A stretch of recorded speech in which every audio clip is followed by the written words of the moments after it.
Fast radio bursts are very short duration signals. They last about a millisecond. They are quite bright, which means we can see them to very large distances or high redshifts. As the signals travel through space from their original host galaxy to us, characteristics of the universe get imparted upon the signal, and we can measure this with radio telescopes and figure out properties of the universe.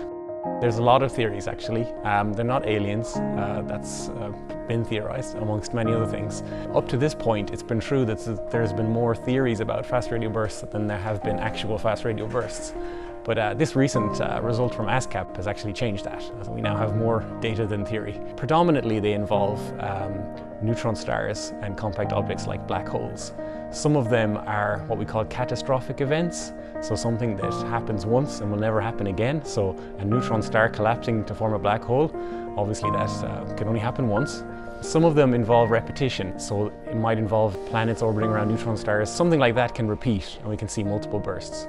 In the decade or so since fast radio bursts were first discovered, we found maybe 40 FOBs, and ASKAP has found 20 in the last year. So it's quite a big step increase in the discovery rate. They're very hard to find. The state of the art so far has been to use the Parkes telescope, which can see about half a square degree on the sky at any given time. ASKAP, which is made up of 36 dishes, each of those dishes can see 30 square degrees at any one time.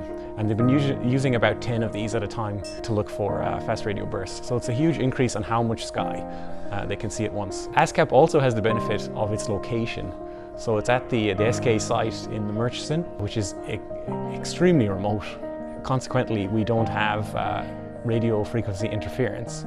It's specifically important for fast radio bursts, even fast time domain things like pulsars.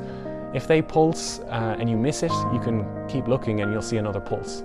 But all but one of the fast radio bursts happened once. So you can't re-observe it and see a second pulse to make yourself totally sure that that was the real deal. There's a number of implications for SKA. So the energies of the burst that ASKAP can see are something like 10,000 times less energetic than what the SKA can see. So the SKA can see quite a bit further.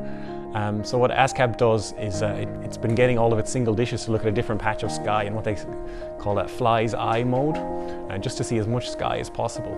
And they've been using about 10 dishes. So the mid-frequency component of SKA in phase 1 will have 197 dishes. They're also more sensitive, and the backends are optimized to do specifically this. For the SKA looking forward, don't really know how many fast radio bursts SKA is going to find until we have a look, because it's going into the unknown.